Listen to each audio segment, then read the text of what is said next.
வணக்கம்.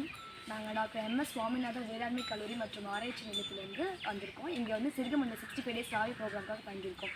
அங்கேருந்து இங்கே கொஞ்சம் கிட்ட மணச்சநல்லூர் கைகாட்டி பக்கத்தில் சிவகுமார் அவங்க வந்து வேதா ஹனிங்கிற ஒரு ப்ராடக்ட் வந்து பண்ணிகிட்ருக்காங்க. இவங்களே செஞ்சு பண்ணிகிட்ருக்காங்க. அது என்ன, அதை பற்றி நல்லா டீட்டெயிலாக சொல்லியிருக்காங்க. வேதா ஹனி அப்படின்னு சொல்லிட்டு ஒரு பிராண்ட் இங்கே சிவகுமார் அப்படிங்கிற மாதிரி இதை நடத்திட்டு வந்துட்டு இருக்காங்க. நாங்கள் இதை வந்து தேனி வளர்ப்பு முறையை வந்து கற்றுக்கிறதுக்காக வந்தோம். தெளிவாக எங்களுக்கு எக்ஸ்பிளைன் பண்ணாங்க. மொத்தம் 5 வகையான தேனி இருக்குது.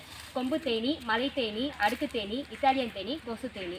இங்கே வந்து பார்த்திங்கன்னா அடுக்கு தேனியும் கொசு தேனியும் பண்ணிகிட்டு இருக்காங்க. நாங்கள் பார்த்தது வந்து அடுக்கு தேனியோட பெட்டி தான் வந்து பார்த்துருக்கோம். ஸோ இதுதான் வந்து ஒரு பெட்டி. இதில் வந்து பார்த்திங்கன்னா அடி இருக்கிறது ப்ரூட் சேம்பர் அப்படின்னு சொல்லுவாங்க. அதில் வந்து ராணி தேனி இருக்கும். அதுக்கப்புறம் முட்டையிடுறதுக்கான சேம்பர் தான் அது. அதுக்கு மேலே சூப்பர் சேம்பர் அப்படின்னு சொல்லிட்டு அதில் வந்து பார்த்திங்கன்னா 6 ஃப்ரேம்ஸ் இருக்கும். ஸோ ஒரு ஃப்ரேம்ஸ்லேயும் வந்து பார்த்திங்கன்னா அடை கட்டி இருக்கும், தேன் அடை. ஒரு பொட்டிலேயே வந்து பார்த்திங்கன்னா 3 வகையான தேன் பூச்சிகள் இருக்கும்.